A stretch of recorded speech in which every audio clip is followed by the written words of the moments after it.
Hello, my name is Mike from the Automotive Approach. Today we're going to be taking through a quick video tour of our BMW 318D. So this is our 2011 BMW 318D. It's the exclusive edition.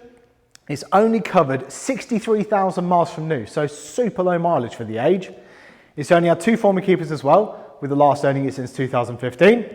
A whopping 9 service stamps in the book, so well looked after. Whilst in our care, we've replaced both rear tyres to give it 4 matching tyres, replaced the disc and pads all round, giving it service, fresh MOT with no advisories, and a full 102-point independent mechanical inspection. Overall, I'd say the car's in good condition for the age and mileage.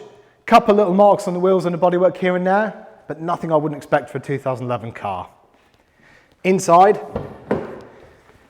you've got leather seats, steering wheel controls, AM/FM radio, Bluetooth connectivity, aux input. You've got the dark wood trim in there as well. It's all looking really nice.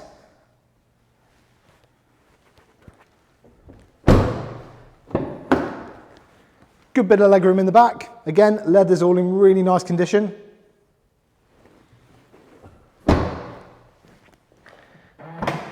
You've also got a nice big boot to match. Considering this is a saloon car, that is quite practical. Plenty of space in there. Very, very smart motor. It's a diesel 6-speed manual, very economical engine, this being the 318D. You are going to get good miles to the gallon on this. Overall in good condition for the age and mileage, well looked after and ready to go to its new owner. As always, if you like this video, please like and subscribe. It really helps us out. If you have any more questions or queries, please get in touch.